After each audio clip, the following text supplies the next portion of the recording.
Alrighty, ladies and gentlemen. So let's start off here. Look at the scientific revolution. Be the last part of section of period one we look at. And to start off here, let's talk about what scientific revolution is. Essentially, being the idea that we as humans expand and change how we think about the physical universe. So much of everything sciencey prior to this was done through religion, right? Explained through religion. Something happens, religious reasons for it, right? How we learn about the physical universe and study the physical universe and learn about it changes mostly during the 17th century at the end part of our period one. So here's what science looked like before the revolution, okay? First off, based on reasoning. So kind of what you know, if you will, okay? Like, I know it because I know it, I see it, all that kind of stuff, I live it, it's there, okay?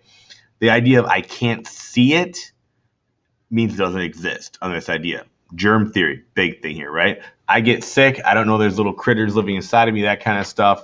That's part of it. All right. Experimental method, observation, not used. We just did stuff once, figured it out, going from there. We didn't like try things over and over and over and over and over in terms of like scientific method. Medieval science is kind of wacky. One big thing is alchemy. We're going to take all kinds of metals and stuff and try and make them, if we can, into gold. So we're make this into gold, GOLD, crappy D. All right, into gold, and try to redo things we do here. We make things. Also, we try to make things like elixirs for life, that kind of stuff. Astrology, using the stars to tell a future, those kind of things, big part of it too. In terms of kind of interpreting what happens in the world, right? And lastly, Aristotle. Aristotle this time was the man. The logical Greek thinker who looked at the idea of logic. He was kind of accepted by the church in a lot of his ways. And, he was a 4th century BC guy, but coming up to the 16th century, 15th, 17th century, he was still pretty accepted. Now, why did things change?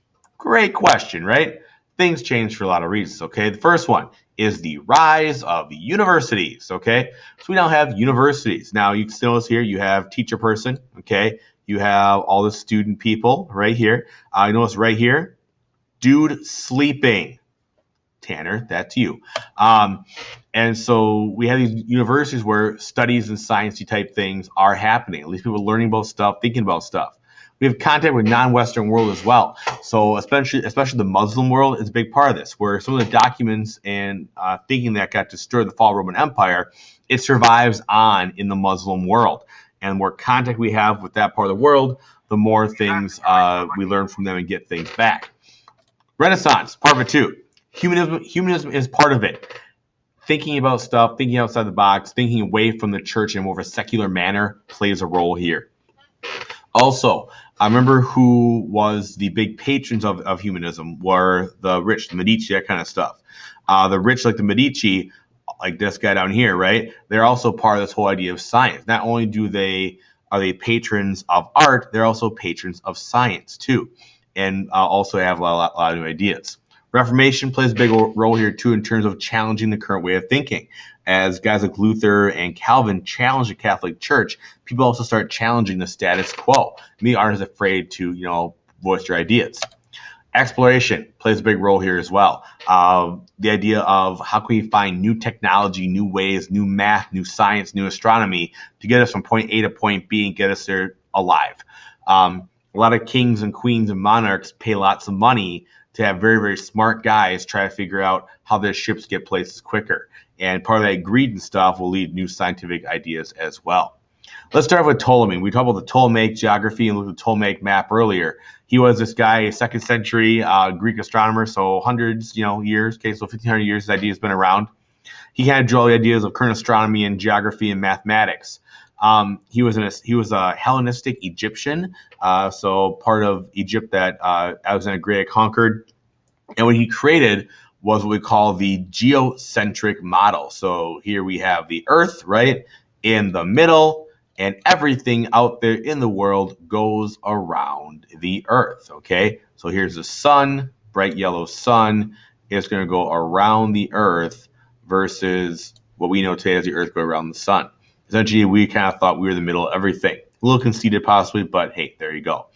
There were some biblical ideas to this as well, as to proving the idea of a geocentric universe, and that the Earth, all the movements of planets and stuff, went around us. Okay, two lines, especially in the Bible, as they're interpreted. One is saying the world is also established; it cannot be moved. Saying we are here, it is stable, it is centered. Everything else goes around us, right? The other line is in Joshua, early Old Testament, where the story of the Israelites attacking, I believe it's Jericho, if I remember right, and how Joshua prays to the Lord to let the sun stay, but the sun stands still, and the day goes on, and Jacob and the Israelites slaughter a bunch of Amorites. The idea that direct interpretation saying the sun stood still would tell us that the sun moves, and that we don't. And so that's why that was kind of prevailing belief. Now, let's start poking holes in prevailing beliefs, right? And first guy I do is this dude right here, Nicholas Copernicus. He was a Polish guy, astronomer, mathematician, who did a lot of observations. And what he did was he sat with a notebook, essentially, and took observations of the stars starting around 1513, 1514, give or take. And so for about 30 years, he sat there and kind of plotted and looked at where stars were and kind of decided, hey, something ain't right with what's going on. And he was one of the first ever to start pitching, at least publishing, the idea of a heliocentric universe. The idea that the sun is at the center and we and everything else goes around the sun. This was a scary deal for him. The Catholic Church supported a geocentric universe. And so he has to be like real secret about this. He was really afraid about the Inquisition, all those kind of things. So he publishes his book eventually in 1543. He worked 30 years on his book. He only shared his information with a few very close friends for a few of the Inquisition, and he dies right after publishing a book, essentially. It doesn't do a lot of damage right away. It is pretty much unknown in also of academic circles. But here's the idea he pitches. You can see it right here, the idea of the Ptolemaic idea of the sun going around us, the Earth, with here in the middle, the sun being the center, and everything else going around this. Now, Copernicus said we ran around in perfect circles, all kind of nice, laid out. And so as we start this new idea here, we're going to start kind of changing and poking holes in this new idea of a heliocentric Earth as well. Some people did hear about it. Martin Luther talks about it, okay? He said, hey, there's this dude named Copernicus out there pretty much, right? And it says that we go around the sun like a carriage, like a ship, that kind of stuff. Look at this quote right here. Basically says that when a man wishes to be clever and he needs to invent something special, that way he does it must need to be best. That fool wants to turn the whole art of astronomy upside down. So he wasn't really believed by a lot of people until we get to a little later on to a guy named Tycho Brahe, who's going to take over in the late 16th century.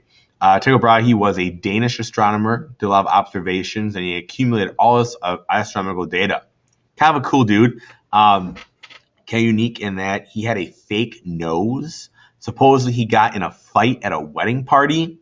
Swords or knives got drawn, and he lost part of his nose. So he wore either gold or a brass nose on his face. You'll see the next painting, okay? What he did was he took this idea of his astronomical data, all the charting of stars, that kind of stuff he does, and he finds a system that's distinct from Ptolemy and Copernicus. He argued that, yeah, the moon and sun revolve around the Earth. Okay, so he took Earth here. He says that the sun goes around the Earth, and so does the moon. So here's moon. But not all the other planets, so he said, go around the sun, making it so that we're still the center of everything, and everyone else goes around here. It's how he shared his data, right? It's kind of how he did it. So people kind of looked at this data. He had some people that were like, I don't know, maybe not. By the way, here's the fake nose. You see it right there. Fake nose. Okay. One of his students was a German guy named Johannes Kepler. And he took his data and kind of said, you know what? I don't think you're right. He didn't agree with Tycho's interpretation of the data. He didn't agree with Copernicus either, that these perfect circles where it happens. Instead, he thought that the data moves in an ellipse. An ellipse is kind of this long, extended oval, like that is how he thought the data actually moved. The planets actually move versus a circle. And so he publishes his 3 laws about how things move. He says, one, that the planets orbit the sun, ellipses. So not only saying we have a heliocentric universe, our heliocentric solar system, but things move in an ellipse, which we know to be true today. He also says that there are laws of equal areas, that the speed changes, okay, based on where you are because of the slingshot and that kind of stuff. He hadn't figured out gravity quite yet, but that's kind of why it happens. And lastly, that when you compare the movement of the planets, okay, there's some similarity to their movement. All planets move the same, and there's only one planet in our solar system that really doesn't. I'll say new ideas and new way of looking at things. Our last guy to look at is Galileo Galilei, a guy who is also going to make some big changes here too. And one of the things he does as a mathematician and astronomer, and considered a father of modern science, is that he uses the telescope, a Dutch invention, to make more detailed observations of the stars and of celestial bodies. One thing is the moon. He actually looks at the moon through a telescope and draws the craters, those kind of things, and kind of sees the first ever craters on the moon. And now I understand kind of what the moon actually looks like. That's made of rock, what would be, that's not made of cheese, all that kind of stuff, okay? The other thing he looks at is the idea of gravity. And he has what's called the theory of falling objects, where he took two cannonballs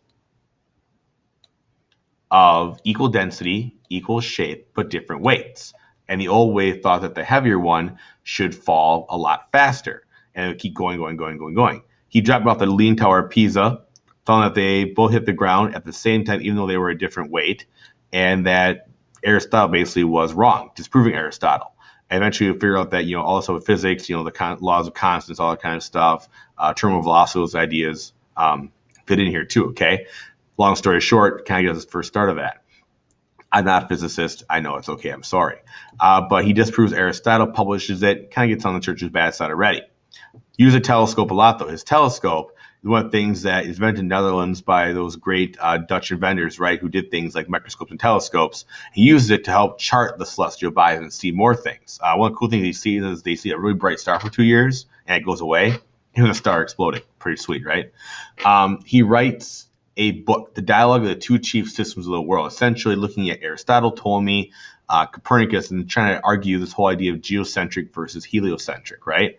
And he writes it and basically argues that Copernicus and Kepler, those dudes, are right.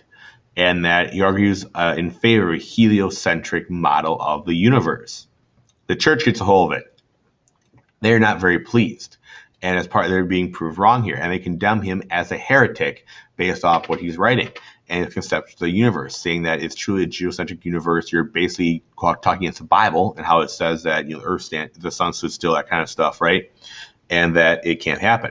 And so his Inquisition, he actually goes to Rome for his Inquisition, goes on trial, and eventually, as he's put on trial, is all people are brought in to argue for and against him, and he has to eventually recant and is put on house arrest for the rest of his life.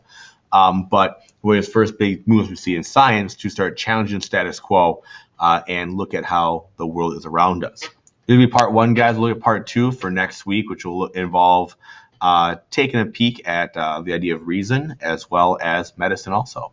Thank you for watching. Have a great day. Enjoy.